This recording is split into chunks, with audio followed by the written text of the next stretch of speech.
Welcome back to the T6 podcast, where we take a little time each week to get to know the incredible members of the Tremont and Sixth Ward. I'm your host, Chris Gamble, and I'm grateful you're here. This podcast is all about stories, real ones, the kind that help us see each other a little more clearly and feel a little more connected as a Ward family. So settle in, relax, and enjoy this conversation. Hello, and welcome to the T6 podcast today. I have a very special guest with me, my very own wife, Nanette Gamble. How are you doing, Nanette? Good. Good? Yeah. It's not a lot of assurance. Well, the Aggies won, The Aggies won. so that made me happy. So Yeah, and they're expected to be one of the top picks, or expected to go to the second Saturday. So that'd be awesome. second Saturday? Yeah, in the tournament. You mean like win the first round, or Yeah, win the first and the round of 32. So go to what, Sweet 16? that'd be cool. Yeah, it'd be awesome, We'll wouldn't see. it?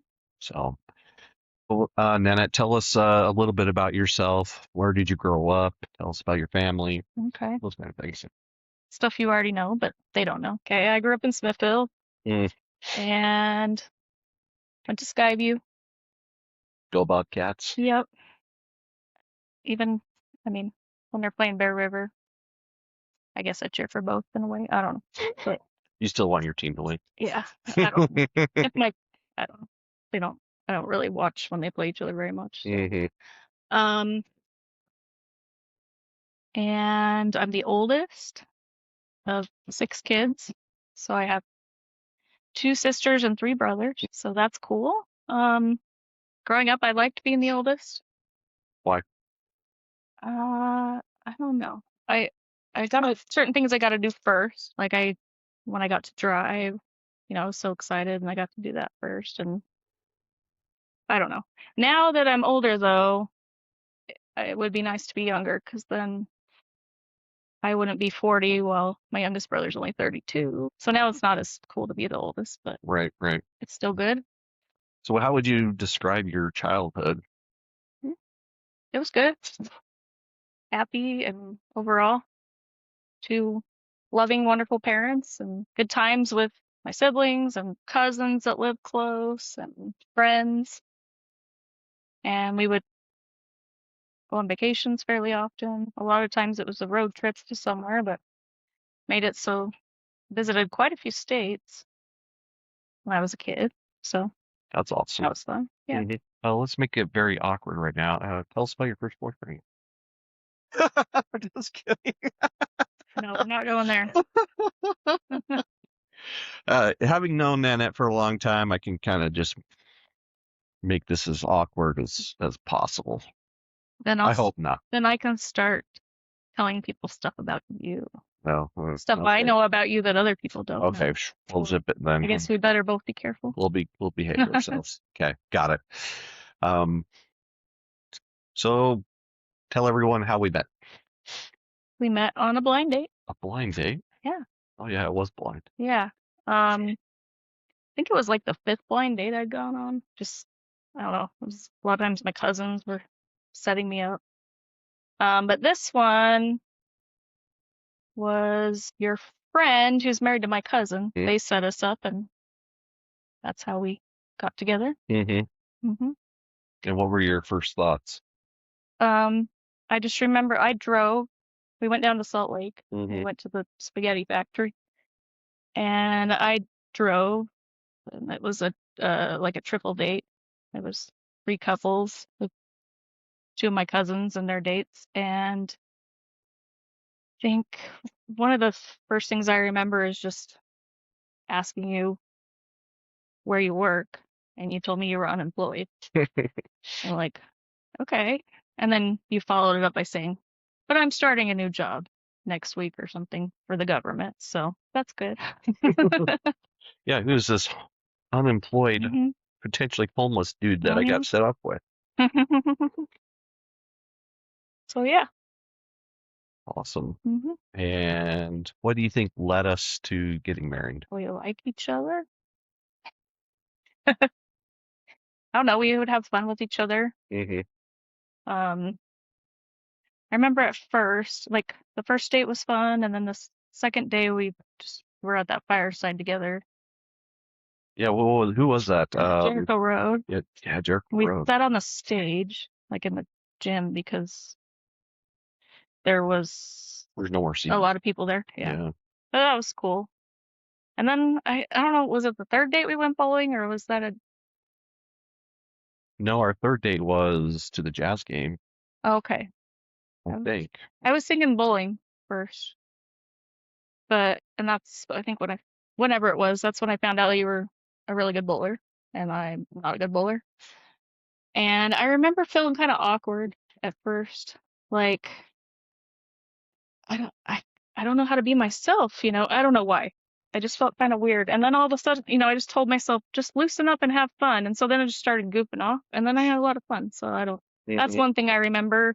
And I don't know if that was the same date where lemonade came out of my nose because I was laughing. Mm-hmm. We were at a restaurant in Logan, and yeah, it was like strawberry lemonade came out of my nose. So yeah. I'm glad you relaxed a little bit. hmm But yeah, it was just weird because like our first day that was fine, Mm-hmm. and then I don't know how many days it had been since we'd seen each other, but I just felt weird, and then yeah, I just remember saying just loosen up, just goof off, have fun, and then it was fun, even though you bowled a lot better than me, but that's okay. Sorry, it's just competitive. I know. It's just how I am. Well, and you were on the bowling team at Mm-hmm. Weber State, and you've taught me, so I'm at least better than I used to be, right? Way better. Yeah, that's a lot of fun. hmm And we kind of had like a kind of an interesting, engagement period because we got engaged.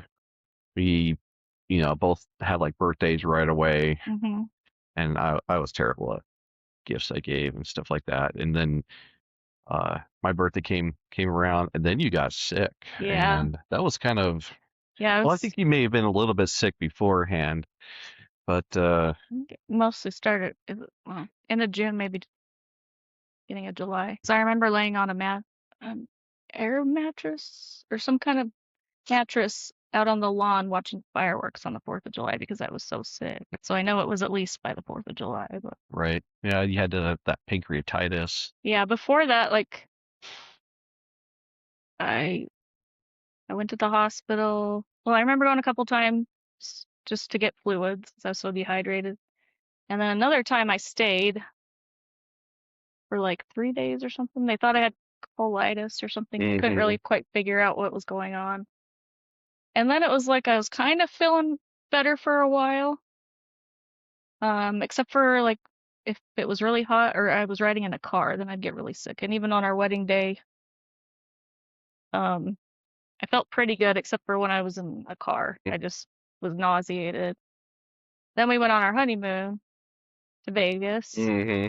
And the first day I remember just walking around, not feeling the best, but walking around. Right. And by the second day I was so sick I couldn't Yeah, like get out of bed. Yeah, you couldn't keep anything in. Yeah, nauseated, heartburn, all sorts of fun stuff. And then so we ended up coming home early, which no one wants to do on their honeymoon.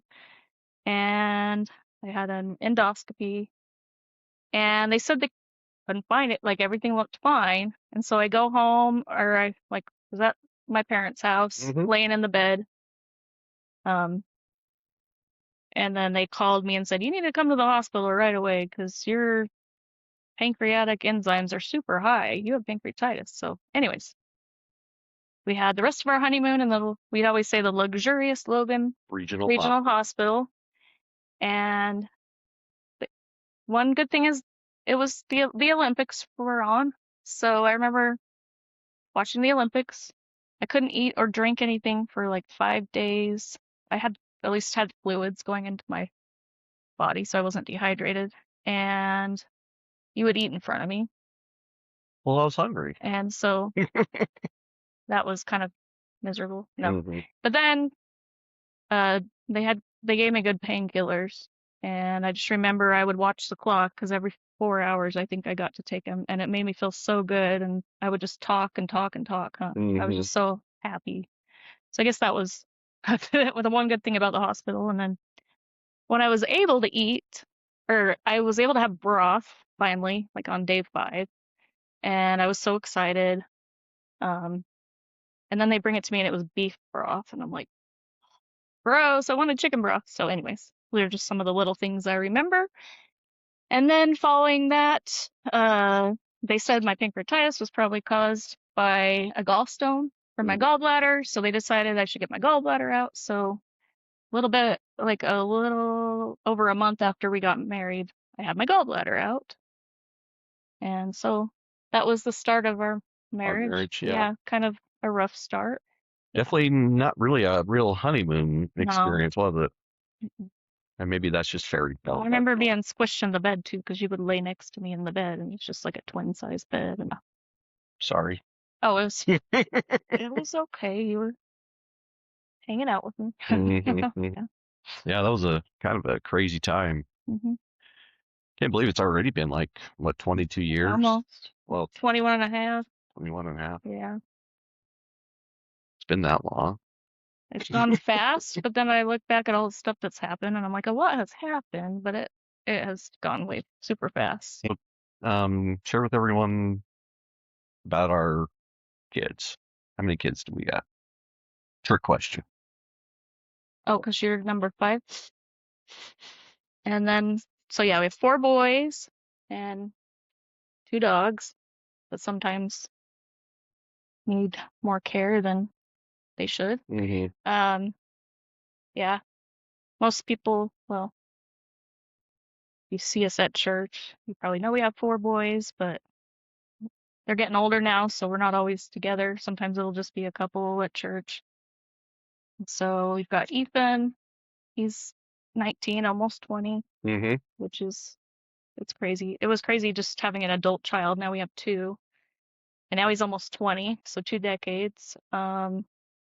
And he is going to school to be a plumber, and he's working as a plumber. So that's been really good for him. He's been doing that for almost 2 years now. Right. And he's very much a gym goer. Like, yeah. He's become like a little gym rat. Yeah, I think it was like December. He just decided, I'm not going to drink soda anymore, and I'm going to try to eat healthier, and I'm going to exercise. And he's really stuck with it for, quite a few months. I don't think he's had soda since sometime in December. And yeah, even when he's been working all day, a lot of times he still was like, I'm going to go to the gym real quick. So well, that's been good. And then Logan, he's 18, and he's about to graduate from high school and go on a mission. Yeah, it's a lot happening with him right now. So yeah, he decided last minute to join the volleyball team. It was really like, there's an open gym today for volleyball, and I figured I should do a sport before I graduate. Like, okay, all right. So that's been good, but it's been busy because they've had a game almost every night. And so yeah, that's what surprised me. Like 4 games in every week. Yeah, next week it's just 3, but probably because they don't school on Monday. And all the games except for one have been away, so he's been gone quite a bit. Yeah, it's been weird because Ethan was on the volleyball team a couple years ago, but it was the first year they had boys volleyball, and they did not have as many games. But it makes sense. They were just starting out, trying to figure it out and stuff. So yeah, it's been fun that way though. Been fun. And then we have Colin. He's 15. He's a sophomore, and he's on the robotics team. And just last weekend, 1 week ago today, his team won the state tournament, and it was kind of, they won it for the middle school last year. Now they're in high school, and it was an upset. Like they've been going against these 2 teams all year that just team up, and they couldn't get past them, and then finally they did, and it was so cool. It was surprising. And so I know I jokingly say they won the collusion because those 2 teams, because they teamed up the whole year. They wanted to win every single tournament. And Colin's team, probably 9 times out of 10 they probably would have won. But they got a good alliance with the team from St. George that was really good, and they just had a good strategy, and it paid off. It was awesome. And so an awesome day. Next month he'll be going to Worlds, which is in St. Louis, and that's people come from. There's teams from all around the world. When we went last year for middle school, and it was fun just to be there, see all the different teams from different states, different countries, just kind of talk to some of the kids. So that was fun. Yeah, yeah, I was talking with Colin on the way down today, because it's with the nephew, Mm-hmm. and he was saying that his team is ranked the very low 200s out of 6,000 teams, which That's incredible. for sophomores competing against seniors, Right. teams have been around for a very long time. It's quite an incredible accomplishment. It Yeah. really is. They're a good bunch of boys. Yeah, generally the sophomore year is just going to be like a struggle year because you are competing against juniors, seniors that have more experience. And so it's been a pleasant surprise and awesome that they've had such a good robot. He's got a great team with some great boys on the team with him, and they work well together. So yeah, that's been fun. And then we have our last one is Reese. He's 12. He's in 6th grade, and he's a funny kid. He right now, last year he started playing comp soccer, and that's about to start up. Like Monday, they're going to start having practices again. That's been really fun to watch. Just see him improve on his skills and work with his team. And so yeah, that's been fun. He's pretty athletic. And yeah, then we have Charlie and wherever Taz went. Yeah, wherever the dogs went, they for some reason they become very needy. At least they're not barking though, because when it's someone that doesn't live here that comes over to do this, they lose their minds. Yeah, I'm gonna try to get him out of here. Well, yeah, and then we hold him in the rooms, and usually he likes to bark a lot, but after a minute, then he stops and then he's fine. Paz just wants to play. So yeah. So what do you think is the challenge of raising teenage boys right now? Well, they're all very different. I mean, similar in certain ways, but then different. So what works for one doesn't work for another. And I don't know, it's just different because when they were younger, they relied on us more, we did more stuff together. And now, especially the oldest two, they're adults, they have jobs. They have, Logan has a girlfriend, and so they're just not around as much, which is expected. And so probably one of the challenges is just trying to make time where we can be together and do stuff. And then just communication, sometimes not knowing where they're at. Oh, you took my car and you didn't tell me, and you're where, But it's been fun overall. It's fun to watch them grow and see their personalities and their intelligence and, just the ideas that come in their brain and how funny they can be. And right. So yeah, I would say it's probably easier than if they were girls. I don't know. I would it probably depends on the person, but I heard there's a lot of times there's more drama with teenage girls, but I know I don't know, we've had quite a bit of drama with our voice. Certain boys, yeah. But I'm just grateful that they've all had like good groups of friends, where they can be a good influence on them, each other, so then they're not getting into doing things that they shouldn't be doing. Right. So they all seem to have good heads on their shoulders. And excited to see what they do older, even though I'm not ready yet because time's going too fast and I'm not ready for them all to be adults yet. I think you are ready for them all to be adults because then you can kick them out of the house, like you said, and do whatever you want. But it's okay. They'll be fine. They'll go live with Nana and Papa. Yeah, they'll see this video and they're like, oh my gosh.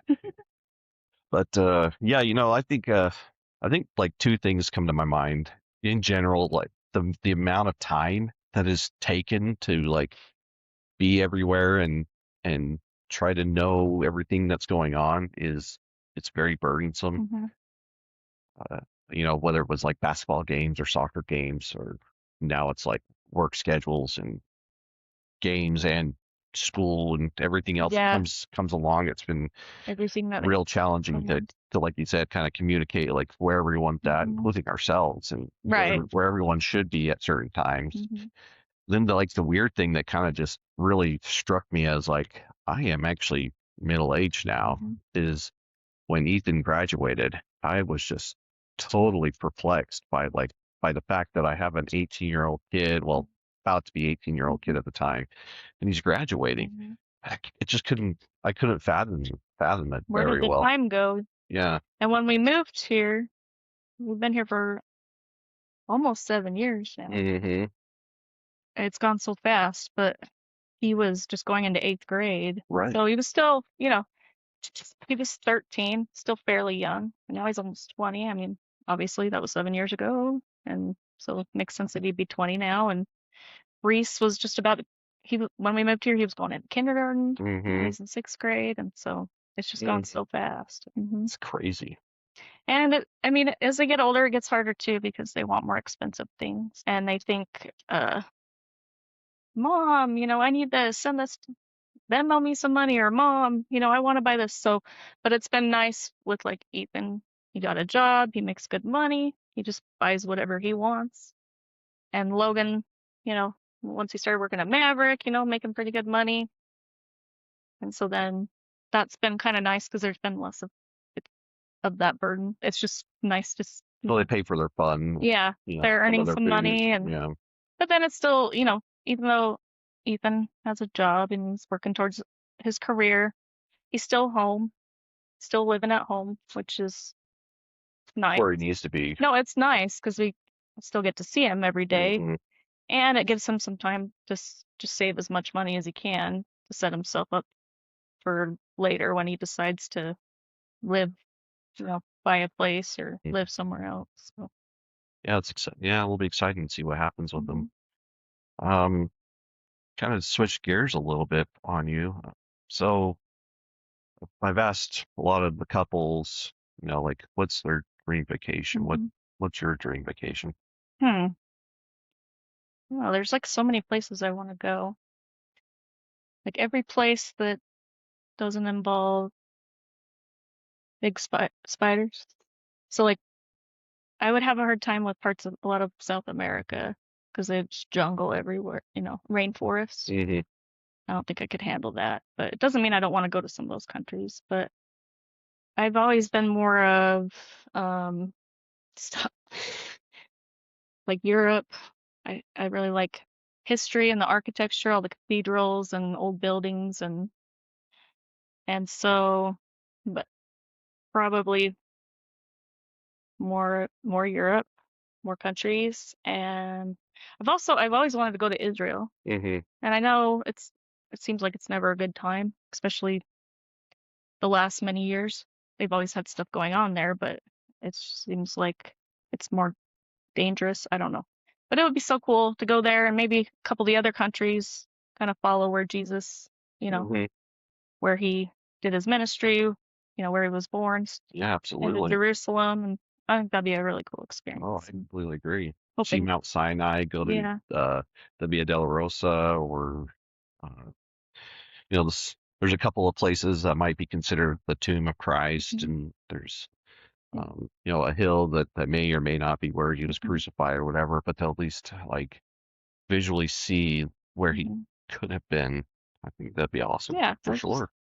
think it would be a cool experience. I think my dad's been there Hmm. when he was a kid. I don't know how much he remembers, but Hmm. yeah. So hopefully, maybe in a few years. What's your most memorable vacation or favorite? Hmm. We've been on so many, which is great. Um, I don't know, like our last minute, let's go to Paris That was a few really years last minute. ago. I mean, I was working, so we had more money, and that was really fun. It was really cool. I mean, when we went to Germany and Belgium and Netherlands. I loved that. Our 20th anniversary Alaskan cruise. Yeah, that was killer. That was really fun. So I don't know, but then we've had some great road trips, seen a lot of things, and then flown. I mean, even just like when we've gone to like Florida, like Tampa and Orlando, going to the beach, going to a Tampa Bay Lightning game, and now I'm a big Tampa Bay Lightning fan. So, yeah, there's just a lot of memories, good trips that we've been on. And as a kid too, had some good fun trips. So it's hard to pick just one. Yeah, it is. And now, definitely. and then we're about to go on another trip, biggest one we've ever gone on with our children. So that's going to be fun. Yeah, that's definitely gonna be like the last hurrah, because I'm not sure like how many more family vacations we're really gonna be able to have from now on. Yeah, because Logan will be going on his mission, and then when he comes home, who knows what he'll be doing? Who knows what Ethan will be doing by then? When Logan comes home, Colin will be graduating. You know, Colin will have graduated from high school, so things will just be different, and we're just in a different phase in our life where I keep having this thought with Logan going on a mission, like things are never going to be the same. We're almost there to where, you know, we're gonna have a son that's not living with us for a couple years, and then even when he comes back, you know, things are just gonna be different. So it's exciting, but also like I don't feel like I'm ready for this. I don't feel old enough, you know, for this, but I guess I am. Yeah, buckle up. It's going to change. And then maybe in a few years we'll start having some grandkids. That'd be awesome. So that's kind of in a few years. So. Yeah, it'll be a while, especially since we don't have any girls. If we had, like, if our oldest was a girl or something, I mean, be soon. she like could be 20, she could be married by now. I was 21 when I had Ethan. Right. Yeah. But yeah, I mean, so it'll still be a little longer, which is okay. Yeah, I think actually I think my favorite vacation, so like with us, was definitely Paris. That was totally fun, totally amazing. They had just gone through some very difficult times in their country, and so they were very much more humble about what's going on in the world. But then, so everyone was nice. And even though it scares a lot of people, I thought it was cool seeing the military police everywhere. Yeah, they were everywhere. Yeah. Even especially, well, this was when we went to Frankfurt and then we flew to Belgium. I think it was to Brussels airport. There was a glass ceiling. And you look up and there's military police just standing on the ceiling, like looking down. And I'm like, it was just cool, but obviously not cool for the reason why they had to be there, but I just thought it looked cool. Yeah, so right. I wanted to take pictures with them, but I'm like, they might arrest me or something if I'm. So I think I took one of them walking away, like really quick. I hope I don't get in trouble. So. Yeah, I think like the funnest vacation we had with the kids was the cruise we took to Haiti, Jamaica, and the Bahamas. Yeah, I should have mentioned. Awesome. I should have mentioned that one. That one was really cool. Yeah, it's like it was the first time the boys got to go to other countries. Yeah, it's like the perfect vacation, like because you're on a boat, they can't go anywhere. They have all the food they ever want. They have all the swimming, basketball, whatever they wanted to do, if they could do. Well, and where they were older, because they went on their first cruise and they were older, especially like the 3 older boys could just go off and do something if they wanted, and so that was, I think they had fun with that. And right, and they had that ice skating show. Yeah, we got to ice skate on the cruise ship, and then we watched a show, and they were that was. I still can't believe they did a backflip or did front multiple backflips. Was there a front flip too? I think there might have been.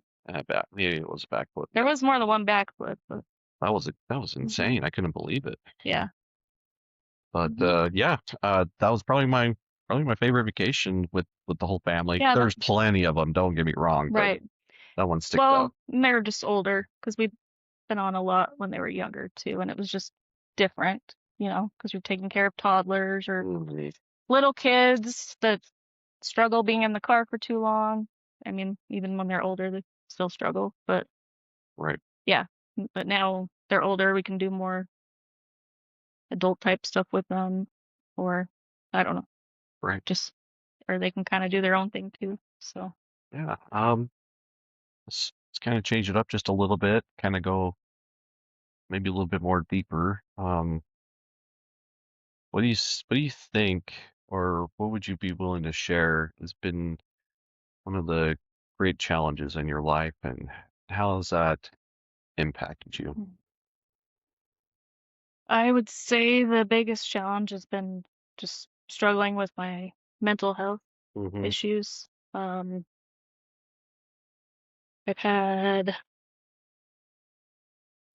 when I recognized that I had depression was when I was in ninth grade.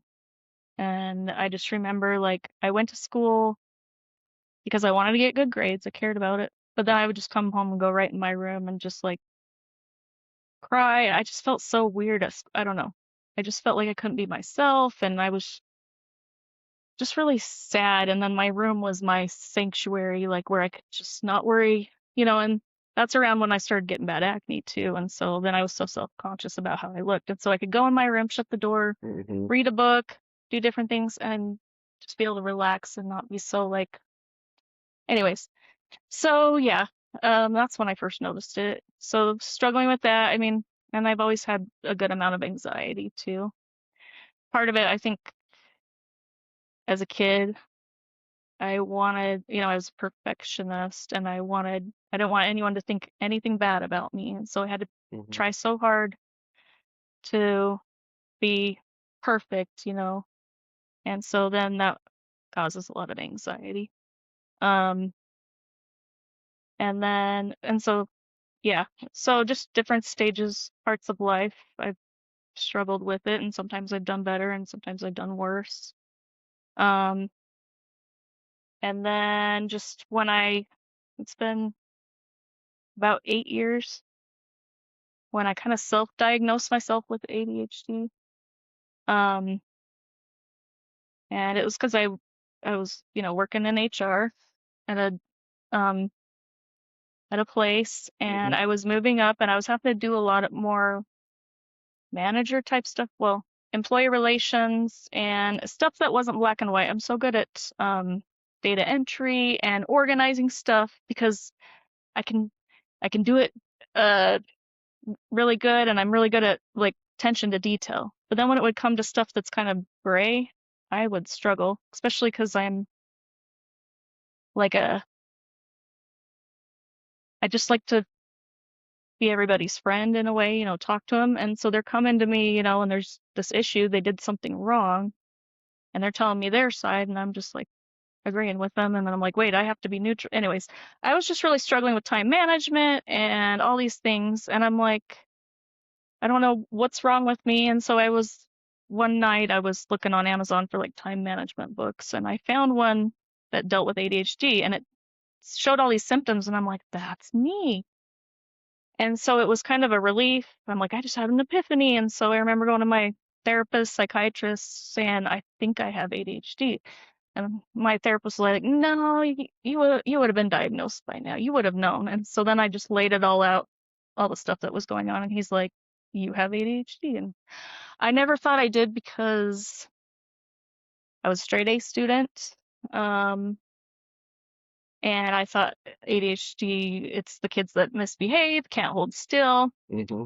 And then come to find out there's many different forms. And a lot of times in girls, when you have that structure when you're in school, um, then you do better. And then once you're an adult and you get to make your own schedule in a way, then it gets harder to like push yourself to do things.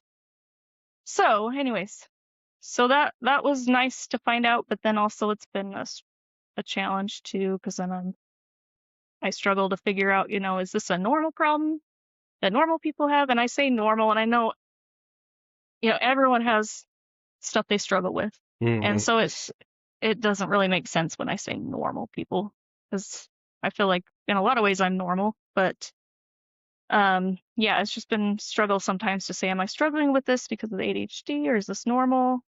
And I'm just trying to get to where I just say it doesn't matter, whether it's caused by this or this. I just need to find ways to work through it so that I can, okay, I struggle with certain things. Procrastination is a big one. And a lot of that ties in with the anxiety, but it's also a big symptom of ADHD. You're feeling anxious about something. Oh, I don't have to do it right now. I can do it later, and then you can relax. But then when it's time to do it, then you're, Flustered. yeah, it's awful. But the times I have like kind of planned ahead and do things, it's so much nicer, but just getting myself to do it anyways. So yeah, I would say that's been the hardest thing for me is dealing with depression, anxiety, ADHD, I know it's been hard for you. trying different medicines, trying different treatments just to, and then feeling good for a while, and then struggling again. And like to get to a place where there's less struggle and I can manage it better. So I hope that for you too. yeah, and I'm glad. I mean, it's almost spring, it's starting to get warmer, and I know a lot of people feel this way, but when you can feel the sun again, you hear the birds, flowers are growing. I just feel like a new person, like, oh, this is wonderful. So I'm looking forward to that. Yeah, absolutely. What understanding do you want from people when it comes to your mental health? I don't know. And that could be helpful for everyone that Right. deals with it. I don't know. Like for a long time, I would just hide it. I mean, I'm sure people could tell something was wrong with me because I would miss church quite a bit, feeling depressed and I don't want to get out of bed. Um, but then when you are around them, you put on a smile, and that's how everyone is at church. We don't know what everyone's struggling with, what the challenges are. But then, I try to be a little more open about it. In the last talk I gave in church, I talked about it where I hadn't done that before. I've always kind of talked about it more with like close friends, people I work with, or other close friends. But I don't know. It's probably just really hard for someone who doesn't have anxiety. I mean, everyone gets anxiety every once in a while, but like chronic anxiety or depression, to just understand like why sometimes you just can't do something when it should be easy, This is something easy for people to do. Why is this so hard for you? Um and so I mean that's probably just the biggest thing that like you can people will say just try harder, you just try harder, but sometimes you just can't get yourself to try. There's just something there that's sometimes it feels like a brain fog, like I know I should be doing this, but I cannot get myself to do it, or just the like tired, no motivation, I'm trying to get myself to do something and I just can't do it. I need to go lay down. So I don't know if necessarily, understanding in that regard, but maybe just understanding for people that struggle with it in general, that it's not really something where you can just say, just try harder, and you'll get over it. There's a lot of other stuff you have to do. Um, working on your mental health to be able to manage it and have a fulfilling life. And yeah, it's very difficult, isn't it? So yeah. Well, thanks for sharing that. I know it's been hard on you, and it still will be hard on you. Yeah. Well, I know it's hard on you too, because when I'm struggling, you have to take on a lot more of the load of the family. And I know that's not easy. So I'm grateful for that. I'm grateful I have you. Well, I'm grateful to have you too. Thanks. No, thanks for sharing that. I know it's hard, and I think everyone listening to this is probably, not everyone, but I would imagine there are a number of people who definitely feel what you feel. They just haven't communicated that. And it seems like, I mean, they're just saying there's more prevalence of mental health problems now than there used to be. And I don't really know what all the causes are of that. I mean, we have a lot more luxuries than they had back in the olden days. You know, we get things more instantaneously. We don't have to sometimes work as hard for certain things. And I'm sure like you're a farmer and you're out working all day, you know, you don't even have time to think about being depressed. But I think I think it happens a lot with stay-at-home moms too, because you think, oh, this is gonna be great. And I know it probably doesn't happen with everyone, but this is gonna be great. I get to stay home. I get to take care of my kids. You know, the house will be clean. I'll make dinner. And whoa, it's, at least for me, it's a struggle. Like I do a lot better when I'm at least working part-time and I'm getting out of the house. I feel like I'm accomplishing something. You know, I'm interacting with other adults. And so, yeah, I know I just lost my train of thought. Oh, it's okay. It's okay. We're just listening to what you have to say. So, Nanette, share with us what's on your bucket list before you die. Okay. Kind of change it up a little bit. So some of them are kind of silly, but I've always wanted to learn how to skate backwards. I skate backwards. They make it look so easy in hockey and in figure skating. And then I go out on the ice and it's not like I ice skate all the time. And I just don't get it. And you've tried to kind of show me because you can kind of do it. But so that's one thing. I'd like to become fluent in another language. And I know that just takes a lot of work. And I know it's easier when you're actually able to speak that language all the time with other people that speak it. Yeah, but you've I've done learned quite Duolingo for quite a while, Yeah, and it's not it doesn't make you fluent Right. by any means, but I would say you've done I know quite a bit better in I know learning. a good amount of German. I know quite a few words, and sometimes I'll even like say a phrase in my head, and then I'm like, how would you say that in German? And I can a lot of times. I mean, it's a pretty simple phrase, but I can pick out words and say, okay, it might not be 100% correct, but I know how to say all these words, so that's fun. And then I've been learning a little bit of Italian, just because we're going to Italy soon. I also, when I was in middle school, I played the cello and I liked it. But then when I went to high school, especially, well, when I went to ninth grade, it was either you do orchestra or you can pick these other classes. And I wanted to do other stuff too. So then I stopped doing orchestra. And now I can't play the cello at all. But I watch like professional people do it and I just love it. And so I'd like to like learn how to play that again. And I don't know. That'd be fun. I mean, there's a lot of stuff, but I just like traveling too, going on trips. So yeah. Anything else on your bucket list? So playing the cello, being fluent in a language, and ice skating backwards. Ice skating backwards. That's probably the most random one, weird one, but those are the ones that come to mind right now. I'm sure there's other things too, but yeah, once you get the fear out, get the fear of falling on your back, it's not hard to go backwards. It's just, I don't know. Yeah, it's just a mindset problem most of the time. And once you start going backwards, you're like, oh, I got this. This isn't difficult at all. But it's just like with other things, and this is a little bit different because it's not hand-eye coordination, but like, you know, trying to learn how to golf. And I've done mini golf a lot, but then trying to hit it off the ground, and it's just my hand-eye coordination like really happened to, and I don't know if it's an ADHD thing or just it might just be you. It's just a me thing.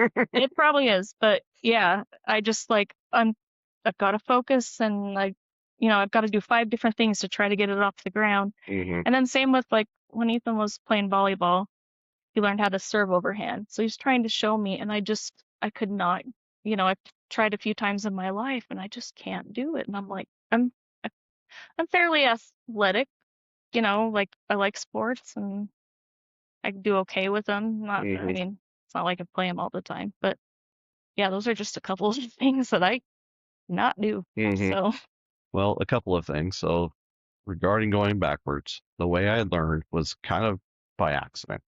So, you know, my house in North Ogden, they had that porch and just a couple steps, and then it led to where the carport or excuse me, the garage the right way. Well, when I was 15, 14 maybe, I was crazy. Back in the day, we didn't wear helmets or knee pads or anything like that. We were totally going to Teenage break our boys are bones. crazy anyways. So I got on my roller blades Mhm. and I just jumped the steps. I just did it all the time. Mhm. Well, everything was fine except for this one time I jumped and I hit something weird. It twisted my rollerblade a different direction, and then all of a sudden I was going backwards. And I was like, "Oh, I can go backwards." And so I kept doing it, and then I was like, "That's easy." I thought you were gonna say you fell, and No, I didn't so fall. I was no, you actually skated I backwards. skated backwards, but I kept doing it and then figured it out. It was just weird how I Yeah. figured it out by total accident. I'm sure there's also like you can learn how to do everything on like YouTube now too. So I'm sure I could look up a video and they could show you step by step how to do it. But then a lot of times with I like how to learning things, but then I have a hard time with my ADHD. I have a hard time like paying attention, holding still, and learning those kind of things. Mm-hmm. So it's like I want to do it, but Yeah, I don't know if I will. we'll have to So do it. We'll have to figure it out. yeah. And then the other thing I think everyone needs to know about you that you're keeping a secret right now is you're a sports nut. Oh yeah. Like Mhm. you know way more about players all the way down to or player numbers and all that stuff. It's Yeah. How many times a day here. Hold on a second. Here's my man how many card. times a day are you on the like ESPN or CBS Sports app? Very rare. Yeah.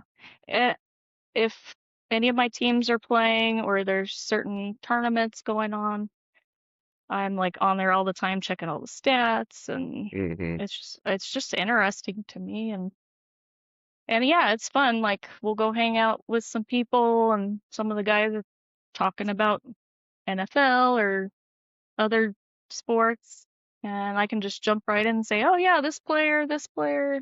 Mm-hmm. It's fun. So, sorry it makes you less manly, but yeah, I just I think I'll live.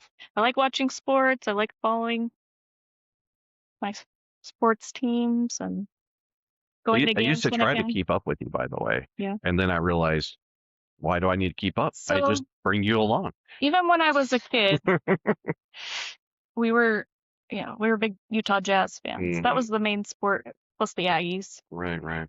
And I remember I loved to like fill out a notebook and I would put all the players' names. So they've got all the stats, of how many rebounds they have, assists, points. And I would listen to a game on the radio and then I would try to keep up with it. I mean, and it's probably a little harder and sometimes I think I did it with TV too.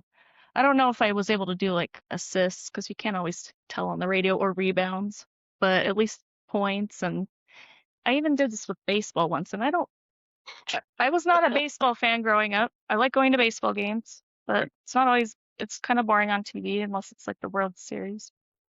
And I would even like have a whiteboard and I would keep track of the outs and the strikes it was just something I like to do. So I guess I've always kind of liked looking at the stats and Well, and kind of like everywhere we've gone, we've tried to go to a sports game if yeah. there's one available. Yeah.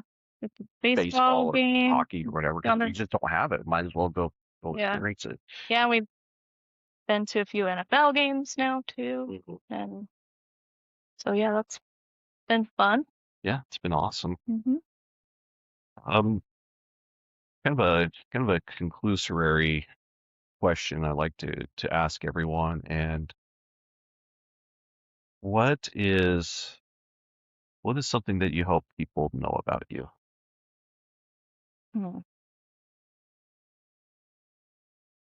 or I guess, what they well, should know? some people might think I'm not very friendly because if there's new people in the ward or even people in the ward that I know who they are, but we've never really talked, I am not good at going up to people and introducing myself. I'm pretty socially awkward when it comes to that, or self-conscious or something. I don't know. It's just, but once I actually get to know someone, like we have callings together or where we invite people over and we have dinner and get to know people, then I'm like one of the most social people there are, you know? And so I guess that's one of the things, like I'm a pretty friendly person. But it might look like I'm not, and it's more just my insecurities, my anxiety, just worrying about what people think about me. And so, but I like to get to know people. So that's one thing. Well, that's great. Well, everyone, this concludes our interview with my wife, Nanette, and kind of me too, because you kind of had to get to know me a little bit more. But we've been together for so long now that a lot of the things that we do are fairly similar. We have a lot of the same events. We have the same kids. Ha ha ha ha ha. That's funny. And So part two, I'll be interviewing you, and then I'll tell them all your secrets too. all my secrets. Yeah.